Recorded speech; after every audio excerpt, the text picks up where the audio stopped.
দুই কাঁধে যে ফেরেশতা আছে কিরামান কাতিবিনা ইয়ালামুনা মা তাফআলুন।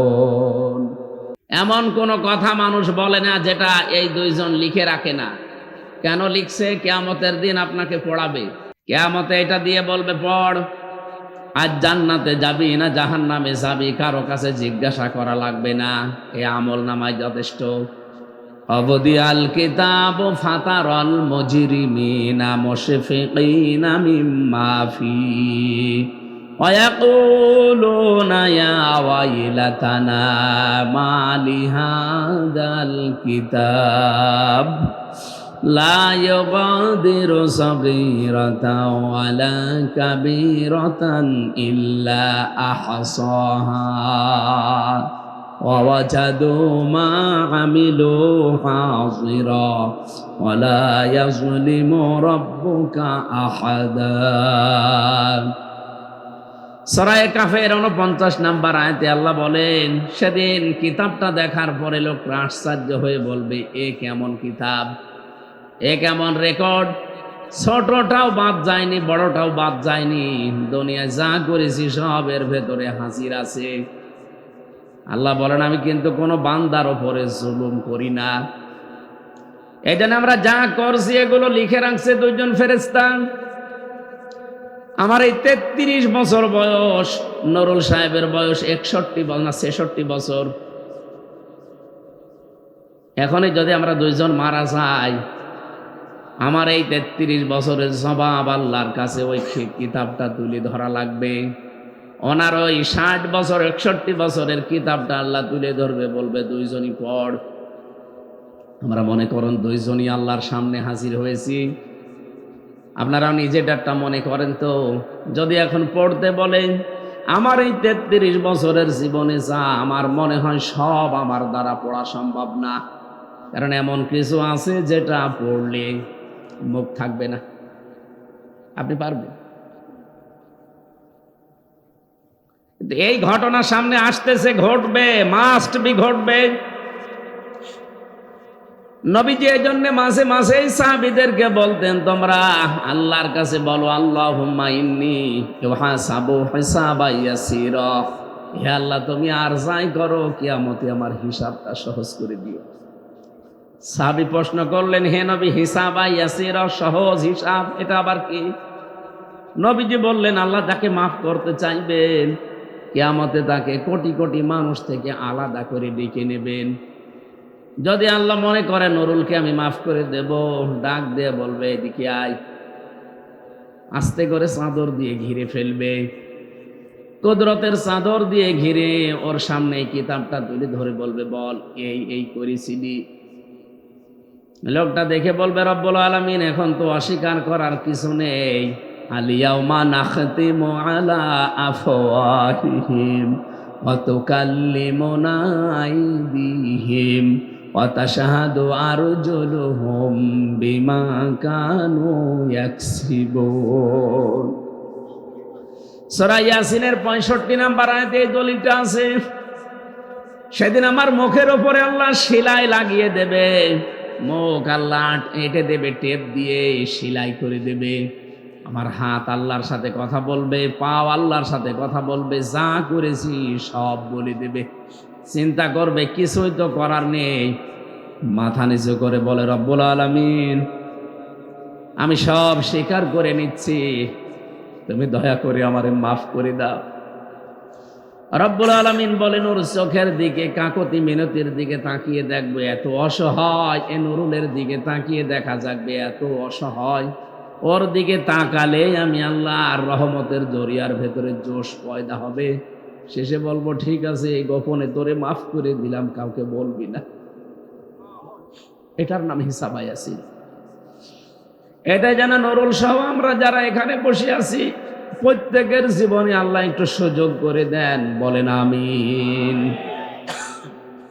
এ ময়দানে আজকে টিকিট ছাড়াই বসতে পেরেছেন। জান্নাতের ভেতরে এরকম অনুষ্ঠান আল্লাহ নিজেই একটা করবেন, নিজেই থাকবেন সভাপতি, বিশ্ব নবীকে বানাবেন প্রধান অতিথি। যারা জান্নাত পাবে শুধু তারা থাকবে শ্রোতা, অন্য কেউ আসতে পারবে না। যদি কেউ আসেও আল্লাহ ঘোষণা দিয়ে দেবেন ওয়ামতাজুল ইয়াউমা আইয়ুহাল মুজরিমুন, আলাদা হয়ে যা। আজকে প্রাপিষ্ট যারা আছে আলাদা হয়ে যা, এখানে থাকা যাবে না আমার নেককার বান্দাদের ভেতরে। আল্লাহ পাক আলাদা করে জান্নাতি মানুষদের পর্দা দিয়ে ঢেকে পুরাটা অনুষ্ঠান আল্লাহ বেড দিয়ে দেবেন। এখানে যেমন টিকিট ছাড়াই ঢুকে পড়ছেন, ওখানে আল্লাহ ঢুকতে দেবে না, কারণ নিজে তিনি সভাপতি, মুহাম্মদ রাসূলুল্লাহ প্রধান অতিথি। হযরতে দাউদ আলাইহিস সালাম তার কুদরতের যে কণ্ঠ আল্লাহ তাকে দিয়েছিলেন, ওই সুন্দর কণ্ঠ দিয়ে তিনি তেলাওয়াত করে অনুষ্ঠান উদ্বোধন করবেন, সূরা তাহা পড়বেন। আমাদের নবী মুহাম্মদ রাসূলুল্লাহ তেলাওয়াত করবেন সূরা রহমান। আর রহমানু আল্লামাল কুরআন খলাকাল ইনসানা আল্লামাহুল বায়ান।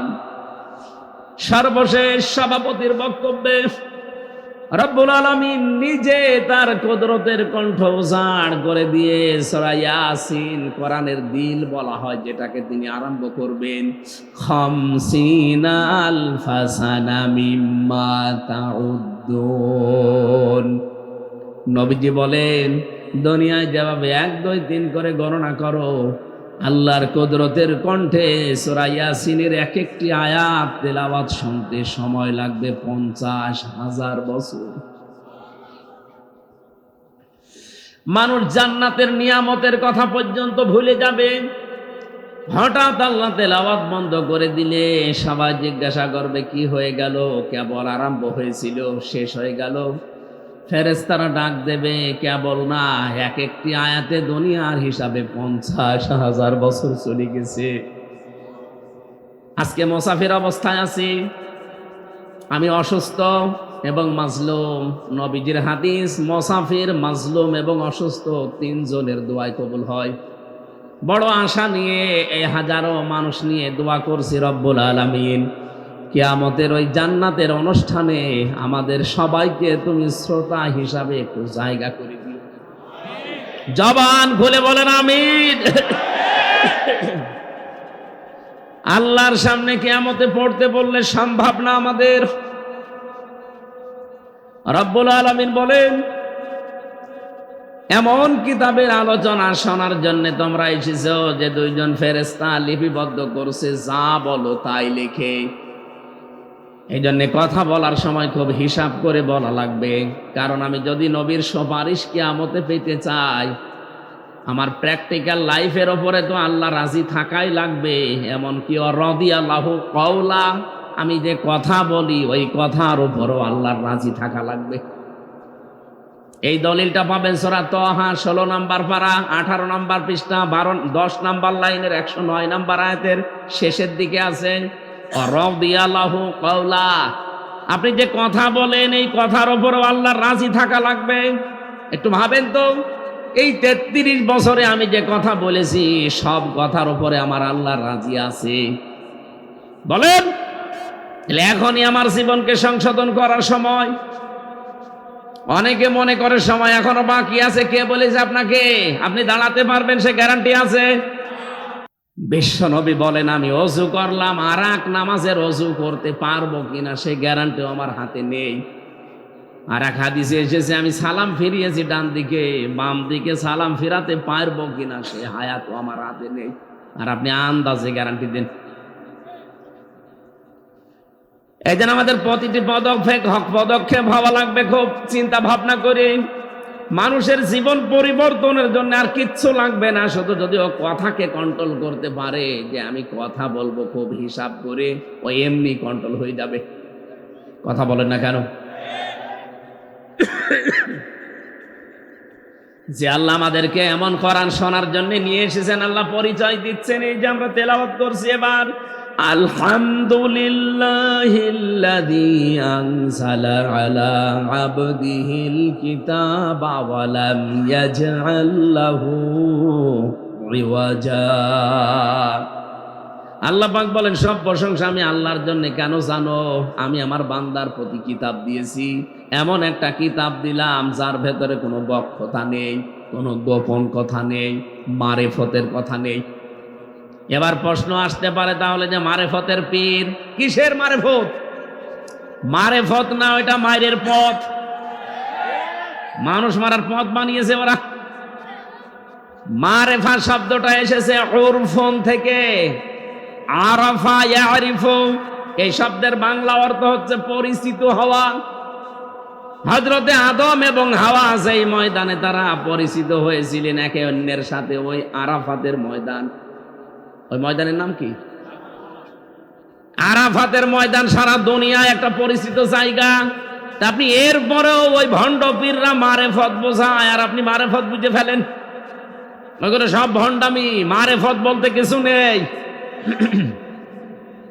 শরীয়ত মারেফত কাকে বলে আমরা অনেকে বুঝি না, মনে করি বিশাল চট আর ছালা পরে থাকে, গাছতলায় থাকে, অনেকে ন্যাংটা হয়ে থাকে, মনে করছে এর ভেতরে মারেফত আছে। কিছু নেই।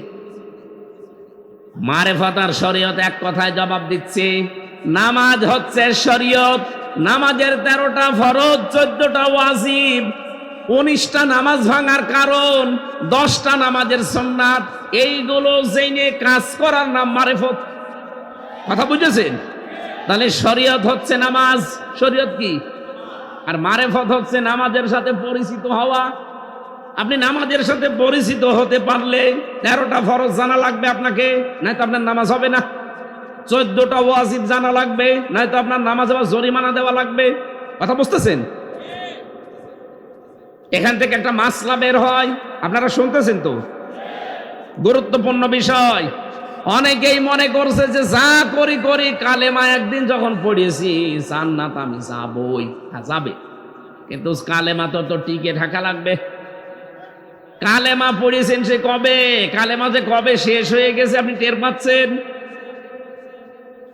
এখানে যারা আমরা বসে আছি অনেকের অজু আছে না? আছে না? অজু করলে অজু থাকে, 7 কারণে অজু ভেঙে যায়, কি যায় তো? এই 7টা কারণের যদি একটা কারণও পাওয়া যায়, মনে করেন বাতাস বের হয়ে গেল, অজু আছে। এখন যদি মনে করেন অতটুকু আর কি হয়, অতটুকু কি হয় মানে আপনার অজু নেই, কিছু হোক আর না হোক। এই বলেন, কিছু হোক আর না হোক আপনার অজু আছে? বলেন। নামাজ ভেঙে যায় কয়টা কারণে? 19টা। কেবল বললাম মনে নেই কয়টা কারণে? আরো জোরে বলেন। এই 19টা কারণের একটা কারণ, নামাজের ভেতরে যদি আপনি নামাজের ভেতরে যদি আমলে কাসির করেন তাহলে নামাজ ভেঙে যায়। নামাজ ভাঙার প্রথম কারণ কিন্তু কোরআন শরীফ অশুদ্ধ পড়া। এই কথা বলেন না কেন?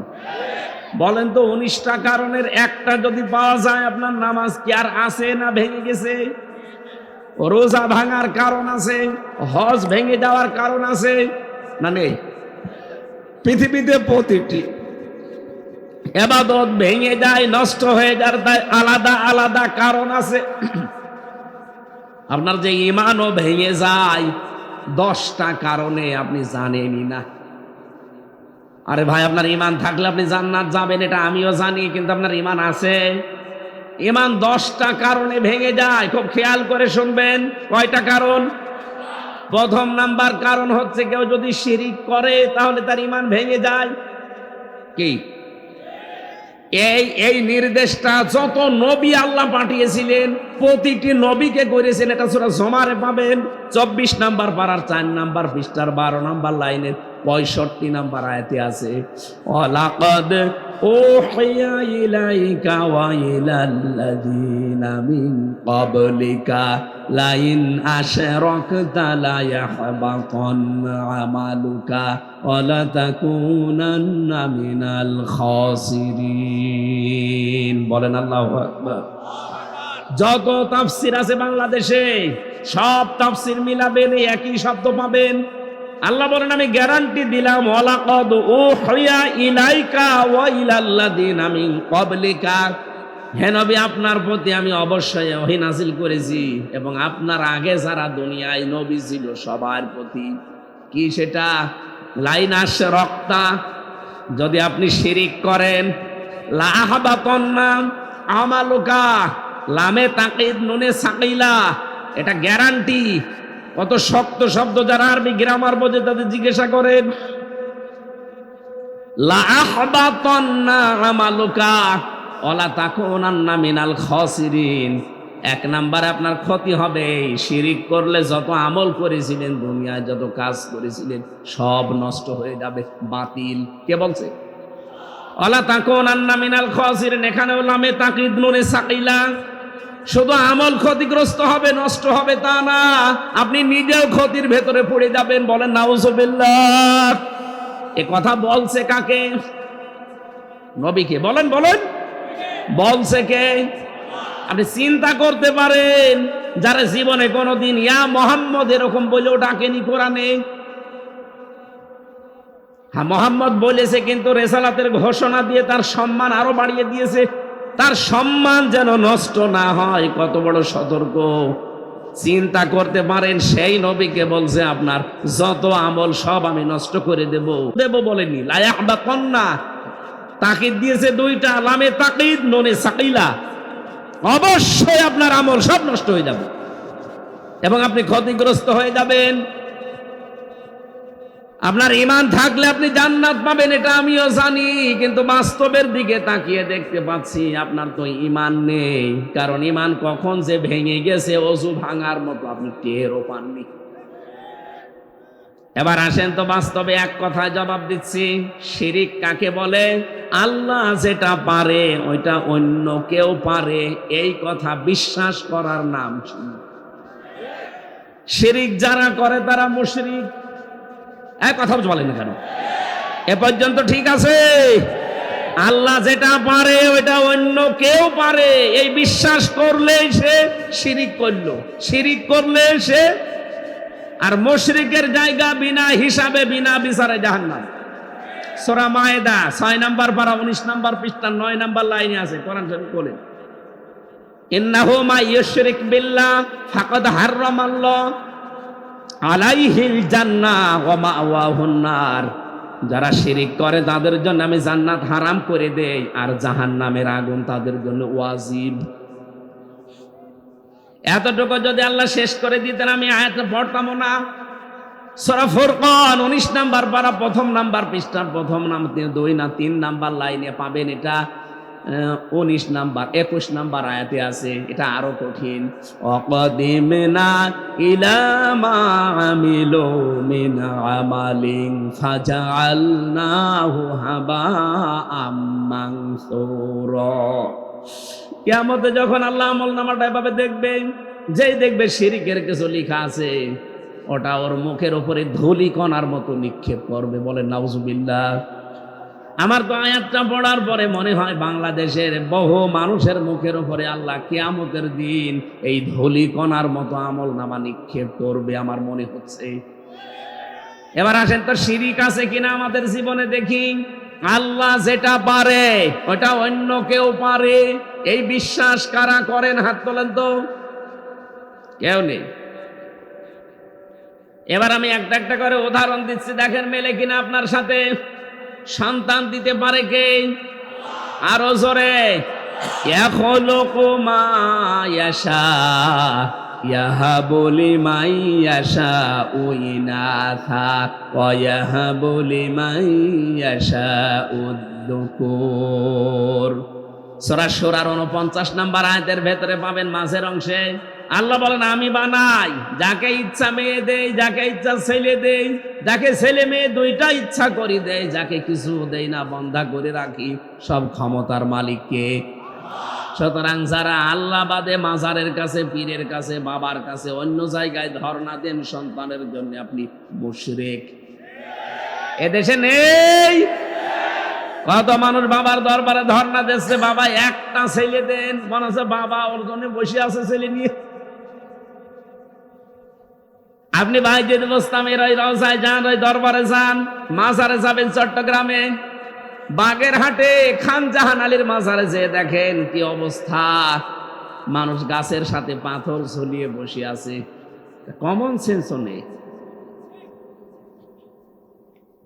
আরে ভাই, মাজারে যদি বাচ্চা দিতে পারতো, এই পৃথিবীতে কত নিঃসন্তান দম্পতি আছে, কত টাকার মালিক সে নিজেও জানে না, কিন্তু সন্তান হয় না।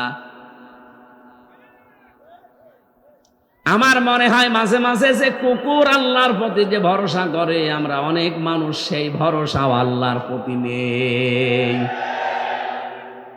কুকুর কোন মাজারে গেছে যে ওর বছরে বছরে 4-5টা 7-8টা করে ছেলে মেয়ে হয়? বলেন, ও কোন মাজারে গেছে? সুতরাং এই বিশ্বাস যাদের আছে, এখন শুনলাম যে অনেক মহিলা এসেছে। সম্মানিতা মা বোনেরা, এটা পাল্টান। আমাদের জাতির পিতা যিনি, তিনি আমাদেরকে শিখিয়েছেন, তিনি কিন্তু 86 বছর পর্যন্ত কোনো সন্তানের বাপ হতে পারেননি। 86 বছর বয়সে তিনি বলেছিলেন, রব্বুল আলামিন রব্বি হাবলি মিনাস সালিহিন রব্বি লা তাযারনি ফারদাও ওয়া আনতা খায়রুল ওয়ারিসিন। হে আল্লাহ, তুমি আমাকে একা ফেলে দিও না, একা ছেড়ে দিও না, আমার একটা বংশধর দিও। কারণ আমার পরবর্তীতে এই পৃথিবীতে আমার যে সম্পদ আমি যা রেখে গেলাম, এগুলোর জন্য তো কোনো উত্তরাধিকারী লাগবে। যদিও উত্তরাধিকারী হিসাবে তুমি একমাত্র যথেষ্ট, তারপর আমাকে একটা সন্তান দিও। আল্লাহ 1 দিন 2 দিন 5 দিন না, 86 বছর পরে তার ডাকে সাড়া দিয়েছেন। কয়দিন? 86 বছর। আল্লাহ পাক জবাব দিলেন, ফাবাশশারনাহু বিগুলামিন হালিম। তোমাকে আমি সন্তান দেব, শুধু সন্তান না, একটা হালিম সন্তান। হালিম মানে চাচা হালিম, মামা হালিম, কি হালিম? হালিমের ব্যাখ্যা করার সময় আমার না। এমন হালিম তাকে দিয়েছিলেন, এমন সহনশীল ধৈর্যশীল সন্তান। এ পৃথিবীতে একটাই সন্তান ধৈর্যশীল। আল্লাহ নিজের হালিম নামটা হযরতে ইসমাইল নবীর নামের গুণবাচক হিসাবে ব্যবহার করেছেন। ফাবাশশারনাহু বিগুলামিন হালিম। বলেন আল্লাহু আকবার। এই আয়াতে একটা শিক্ষা আছে, আমি এই শিক্ষাটা আগে সামনে আপনাদের নিয়ে আসি, তারপরে সামনের আয়াতে যাব। এই পর্যন্ত মনে রাখবেন। মনে আছে তো আপনাদের যে ওযু করলে ওযু ভেঙে যায়, ঈমান আনলেও ঈমান ভেঙে যায়? পর্যন্ত মনে রাখবেন। আগে ওই শিক্ষাটা নিয়ে আসি। আল্লাহ রাব্বুল আলামিনের খলিল চিন্তা করলেন, 86 বছর বয়সে আল্লাহ আমারে হালিম দিল, দেখি এমন হালিম কেমন হালিম এটা। ফালাম্মা বালাগা মাআহু সা'য়া ক্বালা ইয়া বুনাইয়া ইন্নী আরা ফিল মানামি আন্নী আযবাহুকা ফানজুর মাযা তারা। ক্বালা ইয়া আবাতি ফাআল মা তু'মার সাতাজিদুনি ইনশাআল্লাহু মিনাস সাবিরিন। এটা তাফসীরে ইবনে কাসিরের বর্ণনা। হযরতে ইসমাইল যখন 11 বছর অথবা 13 বছর একটু চলাফেরা করতে পারে, দৌড়াদৌড়ি করতে পারে বাবার সাথে, হযরতে ইসমাইলকে কিনে ইব্রাহিম রেখে এসেছিলেন জন্মের পরে মরুভূমিতে। একবারে 11 বছর পরে যে স্বপ্নের কথা জানালেন, হে আমার কলিজার টুকরা সন্তান, আমি স্বপ্নে দেখেছি তোমাকে জবাই করছি, এখন তুমি তোমার মতামত বলো, রায় বলো। হযরতে ইসমাইল চিন্তা করলেন, আমার বাবা আজ 13 বছর পরে এসেছে। বলেন তো পৃথিবীতে এমন কোন সন্তান আছে যেই সন্তানকে জন্মের পর পরেই ত্যাগ করে চলে গেছে, 13 বছর পরে এসে বলছে তোরে আমি জবাই করব, তুই বল কি বলিস? আমরা হলে বলতাম ইয়ার কি মারা জায়গা পান না। সন্তান আল্লাহ নিজে দোয়া করেছিলেন যে আমাকে নেককার সন্তান দাও, আর আল্লাহ যে জবাব দিলেন যে গোলামিন হালিম দিলাম। উনি চিন্তা করছেন যে কেমন হালিম আমি আজকে দেখব। তাছাড়া আল্লাহর হুকুম, আমি আল্লাহর হুকুম পালন করতে যে সন্তানের অনুমতি নেব কোন কারণে, ওনার নেওয়া লাগতো না। কিন্তু চিন্তা করলেন দেখি আমার যে আল্লাহ হালিম দিয়েছে, আমি আজকে পরীক্ষা করব। সন্তানও ঠিক হালিম। তিনি জবাব দিলেন, ইয়া আবাতি ফাআল মা তু'মার। হে বাবা, যা আদিষ্ট হয়েছেন আপনি নির্দ্বিধায় করতে পারেন। সাতাজিদুনি ইনশাআল্লাহু মিনাস সাবিরিন। এখানে যারা তাফসীর পড়তে পারে তাদেরকে বলছি, তিনি সবের বলতে পারতেন 1 বছর, কি যে আপনি আমাকে ধৈর্যশীল পাবেন, তিনি কিন্তু বলেননি, বলেছিলেন সাবিরিন বহু বছর। তার আগে তিনি ব্যবহার করলেন ইনশাআল্লাহ।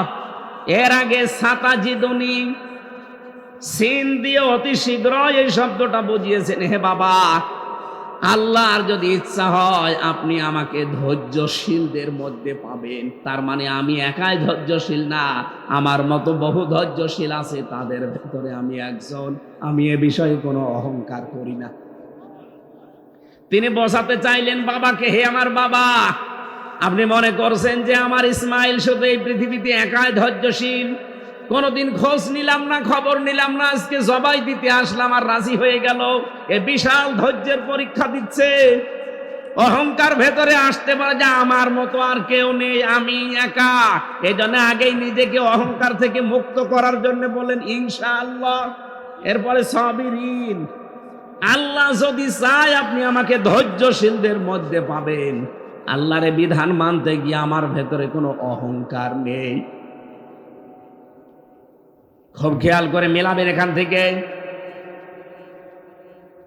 হযরত ইব্রাহিম নবী এবার চিন্তা করলেন, হালিম চা চেয়েছিলাম, ঠিক হালিমই দিয়েছে, চাচা হালিম না, আসল হালিমই দিয়েছে। নিয়ে গেলেন, এই ঘটনা বলা আমার উদ্দেশ্য না, নিয়ে গেলেন তাকে জবাই করার জন্যে। হযরত ইব্রাহিম নবীকে সন্তান হিসাবে ডাক দিয়ে বললেন, বাবা এক কাজ করেন, আপনি চোখটা বেঁধে নেন আর তরবারিতে ভালো করে ধার দিয়ে নেন। মনে হয়তো আপনার এই ভালোবাসা জন্মাতে পারে যে 86 বছর বয়সে আমি সন্তান পেলাম, তারে জবাই দিতে গিয়ে হাত কাঁপতে পারে, আল্লাহর বিধান মানতে দেরি হয়ে যাবে। আপনি চোখটা বেঁধে নেন যেন আমার মুখের দিকে আপনার চোখ না পড়ে। ভালো করে ধার দিয়ে নেবেন যেন দেরি না হয়। হযরত ইব্রাহিম পাথর হয়ে গেছেন, যে বলে কি আমি কি চেয়েছিলাম আর আল্লাহ কি সন্তান আমাকে দিয়েছেন। এত বড় কঠিন মুহূর্তে রব্বুল আলামিন বলেন দুইজনে রাজি। এবার আমি আলেমদেরকে বলছি, ভালো করে খেয়াল করবেন। ফালাম্মা আসলামা ওয়া তাল্লাহু লিল জাবিন। এখানে আসলামা 2 বছর, 2 বছর না? কোনদিন চিন্তা ভাবনা করেছেন এই আয়াতটা নিয়ে? আমার এই ছোট মাথার ভেতরে কত তথ্য আয়াত নিয়ে আল্লাহ দিয়েছেন। চিন্তা করলে আমি বাংলাদেশকে পাল্টিয়ে ফেলতে পারি। আপনি দেখেন পাল্টাতে পারবেন। ফালাম্মা আসলামা, আল্লাহ 2 বছর দিলেন। রব্বুল আলামিন বলেন উভয়ে যখন রাজি, এগ্রি হয়ে গেছে আল্লাহর বিধান পালনে, আতাল্লাহু লিল জাবিন, তখন এই জবাই কাজ সম্পন্ন হয়েছে। প্রশ্ন আমার, হযরত ইব্রাহিম যদি বলতেন আমি আল্লাহর হুকুম পালন করব, ইসমাইল যদি বলতেন না আমি আমার গলা দেব না, জীবনও আল্লাহর হুকুম পালন হতো? কথা বুঝতেছেন? ইসমাইল নবী যদি বলতেন না আমি জবাই হব, ইব্রাহিম যদি বলতেন 86 বছর বয়সে ধরে পেলাম আমি জবাই করবো না, আমার মায়া লাগে, জবাই হতো? আল্লাহর হুকুম পালন হতো? কি নিলেন এখান থেকে? আজ বাংলাদেশে 1628টা চেয়ার আছে, মেন চেয়ার। এরা সব ইব্রাহিমের ভূমিকায় আসা লাগবে। কথা বলেন। 18 কোটি জনগণ আমরা সবাই ইসমাইলের ভূমিকায় আসা লাগবে। এদেশে আল্লাহর বিধান কায়েম করতে হলে শুধুমাত্র যারা টুপি মাথায় দেয়, যারা নামাজ পড়ি তাদের দ্বারাই হবে না। আল্লাহ বলে যারা স্বীকার করেন, দল মত দেখা যাবে না। যারা দায়িত্বশীল আছেন সবাইকে আহ্বান জানাবো ইব্রাহিম নবীর ভূমিকায় আসেন। আমরা জনগণ 18 কোটি, আমরা ইসমাইলের ভূমিকায় আছি। ফালাম্মা আসলামা, দুইজনেই যখন এগ্রি হয়ে যাব, আমরা রাজি হয়ে যাব 2 দল, ঠিক এই দেশে আল্লাহর বিধান বেশি দিন লাগবে না, কায়েম হয়ে যাবে। আমি বোঝাতে পেরেছি তিনি কি হালিম চেয়েছিলেন। আমরা এরকম হালিম চাই, মামা হালিম, চাচা হালিম না। এবার আমি আবার বলছি, সন্তান দিতে পারে শুধুমাত্র কে? আল্লাহ পাক বলেন এই দায়িত্বটা আমি নিয়েছি। দুনিয়ায় কোনো নবী কেউ দেয়নি, তাহলে নবীরা আমার কাছে চাইতো না। এই জন্য কোনো বাবার কাছে, কোনো মাজারে, কোনো তাবিজ কবর সব বাদ। মেয়েরা আমি বারবার বলছি, আপনারা বেশি এসেছেন আমাদের তুলনায়, এই জন্য আপনাদের বলছি আজ হাজারো মেয়ে লেখের ভেতরে এই শিরিকটা আছে। ওরা আন্দাজে দৌড়িয়ে চলে যায় কোনো বাবার খবর পেলে। তাবিজ দেন, কবজ দেন, পানি পড়ে দেন, ডিম পড়ে দেন, আপেল পড়ে দেন। আমার কাছে কত আপেল পড়া আসে, বলে হুজুর ছেলে হয় না। আরে ভাই, আপেল পড়ে দিলে যদি ছেলে হইতো তা আমার 3টা মেয়ে হইতো না। আমার তো 3টা মেয়ে। শেষের যেটা হইলো, এটার জন্য কত দোয়া করেছিলাম, অন্তত বংশের বাতি দেওয়ার জন্য একটা ছেলে দাও। আবার দিয়েছে মেয়ে। আমার কাছে দোয়া চান, আপেল পড়ে নেন। ও আপেল তো মাঠে মারা যাবে না, আপেল পড়ার কাজ না। এ দায়িত্ব কার বলেন তো? সুতরাং এই শিরিক যেন আমাদের ভেতরে না আসে। 2 নাম্বারটা বলবো, আবার অন্যদিকে নিয়ে যাবেন না তো? ঠিক আছে। আলা লাহুল খালকু ওয়াল আমরু তাবারাকাল্লাহু রাব্বুল আলামিন। সূরা আরাফ 54 নম্বর আয়াত, 8 নম্বর পারা, 16 নম্বর পৃষ্ঠা, 9 নম্বর লাইনে। এটা মাঝের অংশে আছে। এত দলিল দিয়েও বলে মানে ভাই রাগ, অনেকে বলে রাগ। আমার মনে হয় জিবরাইল ফেরেশতা এসে ওয়াজ করলেও রাগ। আল্লাহ পাক বলেন সৃষ্টি যার, আইন চলবে। আরে ভাই, এটা তো আমরা এইটাই চাই। 54 বছরে আমরা তো বহু মানুষের আইন অলরেডি দেখলাম, কিছুই পাইনি। এখন শুধু দেখতে বাকি আছে আল্লাহর আইন দিয়ে চললে কেমন দেখা যায়। এটা চান না? কারা চান দেখি? লিল্লাহি তাকবীর।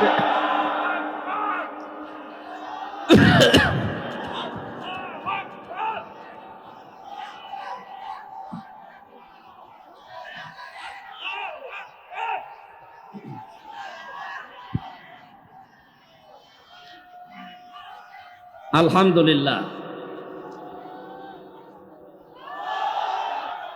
এই হাতটা যেন ঠিক থাকে ভাই, শুধু এই সামিয়ানার নিচে না, এটা যেন ঠিক থাকে জায়গা মতো।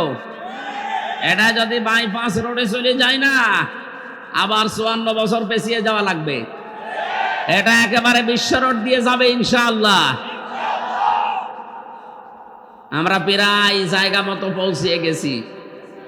সুতরাং বিধান চলবে তার, যিনি বানিয়েছেন। এইটা বাদ দিয়ে যারা মানুষের তৈরি করা আইন কানুন এই দেশে প্রতিষ্ঠা করতে চান, তার জন্য দল করেন, রাজনীতি করেন, সভা সমাবেশ করেন, সবগুলো শিরিক। নিয়ে আসেন, কোন হুজুর নিয়ে আসবেন, নিয়ে আসেন। আল্লাহর আইনের বাইরে মানুষের তৈরি করা আইন প্রতিষ্ঠার জন্য যারা কাজ করেন, আপনি শিরিক করছেন। আর শিরিক করলে আপনি মুশরিক। বলেন, আপনার ঈমান অলরেডি কখন ওই বাতাস বের হওয়ার মতো ভেঙে গেছে। ভাঙা ওযু দিয়ে যেমন নামাজ হয় না, ভাঙা ঈমান দিয়ে জান্নাত পাওয়া। আশা করছি আপনি বুঝেছেন, আমি আর নিচে নামলাম না। এরপরেও যদি কেউ না বোঝার ভান করে থাকেন, এদিকে আসেন, আসেন, এদিকে আসেন। কানের নিচে এমন জোরে 2টা দেব, সব বুঝে ফেলবেন। আমার ভাইরা একটু খেয়াল করবে ভাই। এই দলিল আর একটা আছে, সূরা ইউসুফ, এটা 12 নম্বর পারা, 19 নম্বর পৃষ্ঠার 7 নম্বর লাইনের 40 নম্বর আয়াতের মাঝে, ইনিল হুকমু ইল্লা লিল্লাহ। এটা আর এটা প্রায় একই। বাড়িতে যে দলিলগুলো লম্বা করে আরো মিলিয়ে নেবেন যদি পড়াশোনা করার ইচ্ছা থাকে। আমরা যেটা বোঝানোর জন্য পর্যন্ত আসলাম, নামাজ পড়লে নামাজ যেমন ভেঙে যায়, রোজা করলে রোজা ভেঙে যায়, হজ করলে হজও ভেঙে যায়, ওযু করলে ওযুও ভেঙে যায়, ঈমান আনলে ঈমানও ভেঙে যায়। আমরা অনেকে জানি না, মনে করি আমার তো ঈমান আছে, কখন যে ঈমান ভেঙে গেছে ও কিন্তু টের পাই। এই জন্য শিরিক খুব সূক্ষ্ম জিনিস। এটা যেন আমাদের বিশ্বাসে, আমাদের কর্মে, আমাদের বাস্তবতায় যেন না ঢোকে। খুব খেয়াল করে সামনের জীবন চলা লাগবে। আল্লাহ যেন তৌফিক দেন, বলেন আমিন। কোরআনে কারিমের ভেতরে কোনো গোপন কথা আল্লাহ দিয়েছেন? যারা এগুলো বলে বলে মানুষকে আজ ধোড়া সাপ বানিয়ে ফেলছে যে এর ভেতরে মারেফতের কথা আছে, না, কিচ্ছু নেই। যা আছে সব ওপেন কথা। কোরআনে যা আল্লাহ দিয়েছেন সব ওপেন। কিছু সিক্রেট আছে, ওইগুলো নিয়ে চিন্তা ভাবনা করা নিষেধ। আলিফ লাম মিম, আলিফ লাম মিম সাদ, এগুলো নিয়ে আপনার দরকার নেই। তো বাকি যা আছে কোনো গোপন কথা আছে? এই জন্য কোরআনের কাছে যারা আসে তারা আর গোপন থাকতে চায় না। দেখবেন ওরা 1400 বছরের জীবনী পড়ে দেখেছি আমি, যারাই কোরআনের কাছে আসে এরা আর গোপন থাকে না, এরা ওপেন হতে চায়। হযরত ওমর যেই দিন কোরআনের কাছে এসেছেন ওই দিনই নবীকে জিজ্ঞাসা করলেন, হে নবী, এই কোরআন সত্য না মিথ্যা? বিশ্বনবী বলেন সত্যবাণী। হযরত ওমর বলেন, হে নবী, সত্য কোরআন গোপনে চলবে না, আপনি আমার অনুমতি দেন আমি কোরআনের পক্ষে একটু মিছিল করে আসি। উনি 40 জন মানুষ দিয়ে একটা মিছিল দিলেন। লিল্লাহে তাকবীর। ওই জামানায় কাফের মুশরিকরা চিন্তা করে, কে গো কাবার চত্বরে আল্লাহু আকবারের মিছিল করে, জালানা দরজা দিয়ে মুখ বের করে দেখে মিছিলের সামনে হযরত ওমর তাড়াতাড়ি দরজা জালানা বন্ধ করে বলছে, দরকার নেই, ওর সামনে গেলে মাথা থাকবে না। আমার তো মনে হয় বাংলাদেশের এই 64 জেলার 630টা থানা, প্রত্যেকটা থানা থেকে একজন করে ওমর দরকার। এই দেশে কোন রাম বা আমার কথা বলার সাহস পাবে না। এখনো কোরআনের কথা বলতে গেলে যারা বলে এ মৌলবীরা ধর্ম ব্যবসায়ী, ও জীবনে ওই কথা বলতে পারতো না যদি ওমরের মতো মানুষ 630টা থানায় একজন করে থাকতো। বলেন, আমরা যত কোরআনের কাছে আসি তত গোপন হতে চাই। বলে হুজুর দোয়া করেন গোপনে আসি। আরে ভাই, আর কতদিন গোপনে থাকবেন? ওরা কোরআনের কাছে আসলে ওপেন হতে চায়, আর আমরা কোরআনের কাছে এসে এসে এতদিনও গোপনে আছেন। এই কারণেই তো আমাদের বউগুলো রাজমিস্ত্রি, আর আমরা যোগালি। আমরা আর যোগালে থাকতে চাই না, আমরা এখন রাজমিস্ত্রি হব, বউগুলো দরকার হয় যোগালি হবে। কথা বলেন ঠিক কিনা? আর রিজালু কাওয়ামুনা আলান নিসা, সূরা নিসা 34 নম্বর আয়াতের প্রথম অংশে আছে, 5 নম্বর পারা 2 নম্বর পৃষ্ঠা 11 নম্বর লাইনে আছে। আল্লাহ বলেন, এই পৃথিবীতে পুরুষ মানুষ হবে নেতা আর মহিলারা হবে তাদের আজ্ঞাবহ। সুতরাং আগামীর বাংলাদেশে নেতৃত্ব দিতে হলে পুরুষ লাগবে, কোনো মহিলা নেতৃত্ব আর আসবে না ইনশাআল্লাহ। এটার পক্ষে আছেন না আপনারা? আমাদের নেতা হবে পুরুষ না মহিলা? এটা আমি বানালাম। কোন সূরার দলিল দিয়েছি? সূরা নিসা 34 নম্বর আয়াত। দরকার হয় আল্লাহকে বলে আয়াত কেটে বাদ দিয়ে দেন। সুতরাং সামনে যারা নেতৃত্বে আসবে, সামনে যারা এই দেশ চালাবে, তারা হবে পুরুষ। কে কথা বলুন? কিয়ামতে অন্তত সূরা নিসার এই 34 নম্বর আয়াতটা আমার পক্ষে দাঁড়াবে। আর এইটা বাদ দিয়ে যদি বলেন না আমার ভাবি আছে, আমার মা আছে, কিয়ামতে এই আয়াত আপনার বিরুদ্ধে দাঁড়াবে। কোন বাবা আপনাকে বাঁচায় আমি সেদিন দেখব। আমার সঠিকটা তুলে ধরার দরকার ধরলাম, এখন আপনার মনে যা লাগে আপনি তাই করেন। আমার ভাইরা, সুতরাং কোরআনে কারীম আমরা এমন কোরআন শুনতে এসেছি যার ভেতরে কোনো বক্ষতা নেই, বাঁকা কথা নেই, কোনো গোপন কথা নেই, কোনো মারেফতের কথাও নেই, যা আছে সব ওপেন কথা। সেই ওপেন কথা থেকে আজ 14টা বিষয় শোনাবো। কয়টা? যেহেতু সামনে একটা নতুন দেশ আল্লাহ আমাদের হাতে তুলে দেবে ইনশাআল্লাহ। আপনি আমেরিকার গোয়েন্দার বিভাগের একটা রিপোর্ট দেখেছেন আজ 3 দিন আগে। তারা জানিয়েছে বাংলাদেশে ইসলামপন্থীদের একটা নতুন দল রাষ্ট্র ক্ষমতায় যাবে, এটার জরিপ তারা দিয়েছে। তারা এটা আন্দাজে দেয়নি। আরে ভাই, তারা তাই শোনেন, তারা তো আমার খালাতো ভাই না যে আমাদের পক্ষে লিখবে না। খ্রিস্টান তারা, ইহুদি তারা, তারা যে রিপোর্ট দিয়েছে, আপনি ভয়েস অফ আমেরিকার রিপোর্ট দেখবেন, মাইক্রোসফটের রিপোর্ট দেখেন, এটা খ্রিস্টানরা চালায়। বাংলাদেশে আগস্ট মাসের 5 তারিখের আগ পর্যন্ত, 2024 সালের আগস্টের 5 তারিখের আগ পর্যন্ত মাত্র 100 জনের 15 জন মানুষ চাইতো এদেশে ইসলাম কায়েম হোক। অথচ এই 5.5 মাসের ব্যবধানে ওরা এখন রিপোর্ট দিচ্ছে এই দেশে এখন 100 জনের 58 জন মানুষ চাচ্ছে যে কোরআনের বিধান কায়েম হোক। জালেমদের তো মাথা খারাপ হয়েছিল, অনেক মুনাফিকেরও মাথা খারাপ হয়ে যাচ্ছে। এমনি না, এই কারণে ওরা চিন্তা করছে যে হচ্ছে কি, হচ্ছেটা কি। আমার দাদা, আমি জেলখানায় থাকতে উনি মারা গেছে। মাঝে মাঝে আমার একটা গল্প শোনায়, ওই সময় 18-19 সালে, যে এক লোক যাবে মাছ বাজার করতে, নদী পার হয়ে নৌকা নিয়ে যাওয়া লাগে। স্ত্রী বলছে, কি গো, ছেলে মেয়ে খালি কান্নাকাটি করে, একটু নিয়ে যাও সাথে। নিয়েছে। বউ বলে, আমি একা বাড়ি থেকে করবো কি, আমারও নিয়াও। 4 জনকে সঙ্গে করে যাচ্ছে। মাঝ পথে ঝড় উঠেছে, নৌকা গেছে ডুবে, ও ছেলে মেয়ে গেছে হারিয়ে, বউ বড় কাপড় পরা, ও গেছে ডুবে, লোকটার নৌকা গেছে হারিয়ে। বহু কষ্ট করে হাতর পায়ে, কিছুক্ষণ পরে খুব কষ্ট করে নদীর এক কিনারায় উঠেছে, হাঁফাচ্ছে। লোকজন রাস্তা দিয়ে বাজার করতে যায়, ডাক দিয়ে বলে, ভাই কি হয়েছে? বলে, এই ঘটনা।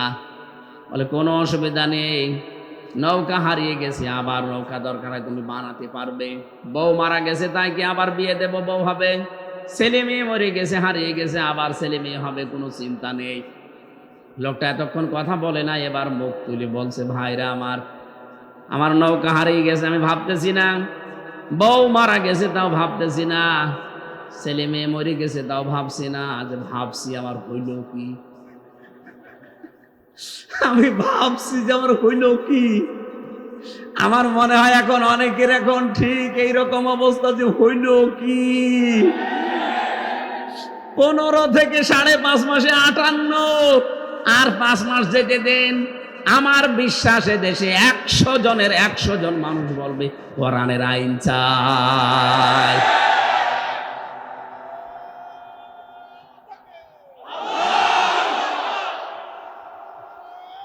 এই সময় কম, তো কথা বোঝা লাগবে। আমি এখনো খাবার খাইনি, শেষ করে যে খাবার খাবো। ভালো করে শুনবেন, নবীজিকে আল্লাহ একটা নতুন রাষ্ট্র উপহার দেবেন।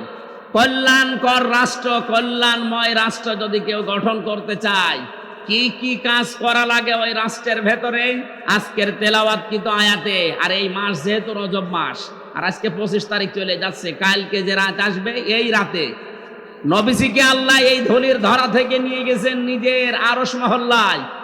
27 বছর একাধারে বিভিন্ন নিদর্শন দেখিয়েছেন। গবেষণাগারে বসিয়ে 27টা বছর তাকে 14টা জিনিস শিখিয়েছেন। কয়টা?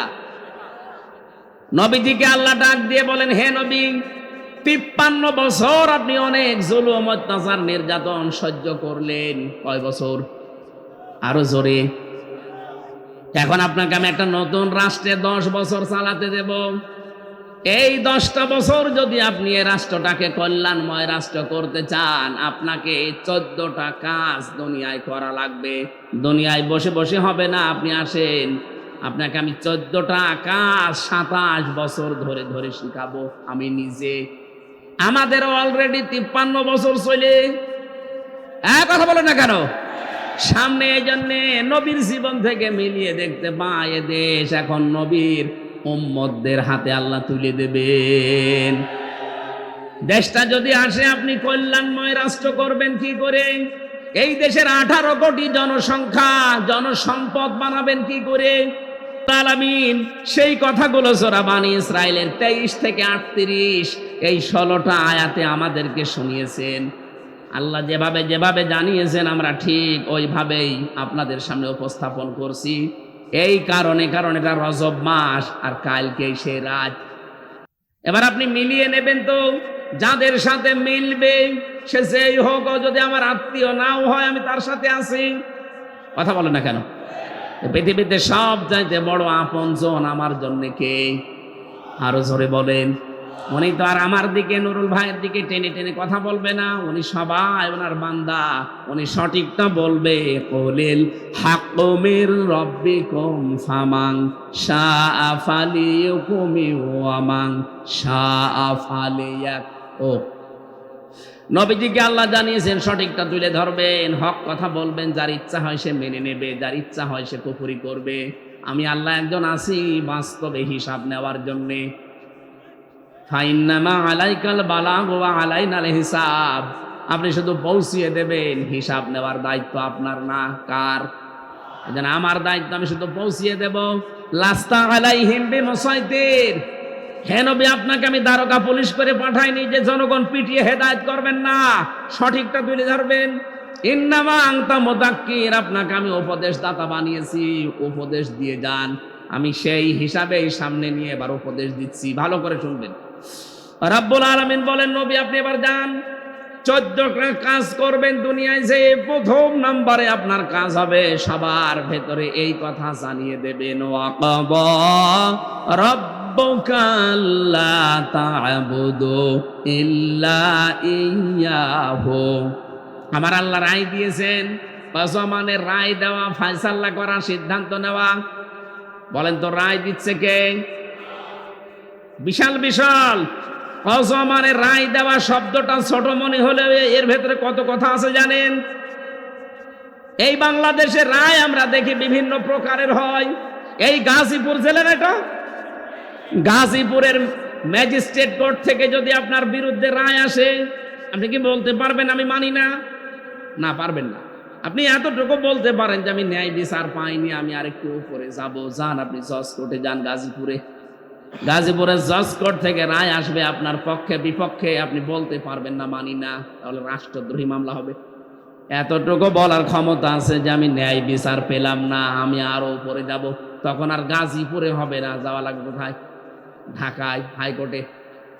হাইকোর্ট থেকে আপনার বিরুদ্ধে রায় যদি আসে, আপনি বলতে পারবেন না মানি না, এতটুকু বলতে পারবেন যে আমি ন্যায় বিচার পেলাম না, আমি আরো উপরে যাব। যান সুপ্রিম কোর্টে যান, ওখানে আবার 2 ভাগ আছে। বাংলার প্রধান বিচারপতি যিনি সুপ্রিম কোর্টে বসে আছেন, উনি যদি একবার রায় দিয়ে দেয়, আপনি না, এদেশের 18 কোটি মানুষ মেনে নিতে বাধ্য। এবার যদি বলেন মানি না, হয় জেলখানা, নাই দেশ থেকে তাড়িয়ে দেবে। কথা বলছে না কেন? এই দেশের রায় কয় প্রকার দেখলাম? 4 প্রকার। বলেন বলেন। ম্যাজিস্ট্রেট কোর্ট, জজ কোর্ট, হাইকোর্ট, সুপ্রিম কোর্টে আবার 2 ভাগ, সব মিলে 5 প্রকার হয়। আল্লাহ পাক বলেন আমারও আছে রায়। আল্লাহর রায় নেই? আল্লাহ এখানে রায় দিচ্ছেন 14টা রায়। প্রথম রায়, ইল্লা ইয়্যাহু, আমি ছাড়া কারো ইবাদত করা যাবে না। এখন ইবাদত কি? শব্দটা ছোট, ব্যাপক অর্থবোধক একটা শব্দ। আমার তো ইবাদত এই শব্দের ভেতরে আমি তাফসীর পড়ে দেখেছি দুনিয়া আখিরাত সবের ভেতরে। আল্লাহ রাব্বুল আলামিন বলেন আমি রায় দিলাম আমার ছাড়া কারো ইবাদত করবা না। তাহলে ইবাদতটা কি? আল্লাহর হুকুম, রাসূলের তরিকা, এটার নাম ইবাদত। এটার নাম কি? আমি আপনি কোনো কাজ ভালো মনে করলে ওইটা ইবাদত হবে না, দেখা লাগবে ওর ভেতরে আল্লাহর হুকুম আছে কিনা, আর রাসূলের তরিকা আছে কিনা। বাংলাদেশে বহু কাজ আছে এমন, দেখতে ভালো মনে হয় কিন্তু আল্লাহর হুকুমও নেই, রাসূলের তরিকাও নেই। এরকম ইবাদত দেশে নেই।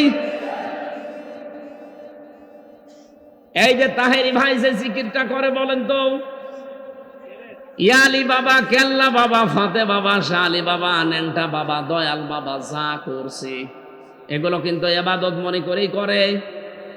বলেন বলেন। আল্লাহর কোন হুকুম আছে? রাসূলের তরিকা এভাবে ছিল।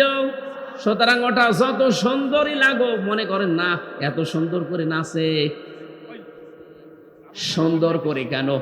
ও যদি যত নর্তকী আছে সবাইকে নিয়ে একসাথে নাচে, তা ওর মতো জিকির করা। কথা বলেন না কেন? আমি একটা উদাহরণ বললাম মাত্র। এরকম পৃথিবীতে বহু জিনিস আমরা আন্দাজে মনে করিয়ে দেখতে তো ভালোই লাগে। আমি আবার বলছি, দেখতে ভালো লাগলেই হবে না, ওর ভেতরে হুকুম থাকা লাগবে কার? আরো জোরে বলেন। তরিকা থাকা লাগবে কার? 20 শতাব্দীর একজন মুজাদ্দিদ সাইয়্যিদ আবুল আলা মওদুদী রাহমাতুল্লাহ আলাইহি, তিনি বলেছিলেন যে আমি ইসলাম মানতে গিয়ে দেখলাম আল্লাহ কি বলেছে, রাসূল কি করেছে। আমি কোনোদিন এইটা দেখিনি যে আমার বাবা কি বলেছে, আমার দাদা কি করেছে, তাহলে আমি পথ পেতাম না। আমার বাবা কি বলেছে, দাদা কি করেছে, এটা কাফেরদের কথা। কাদের? বলেন বলেন। সূরা মায়েদা 7 নম্বর পারা 4 নম্বর পৃষ্ঠার 1 নম্বর লাইনের 104 নম্বর আয়াতে দলিল পাবেন।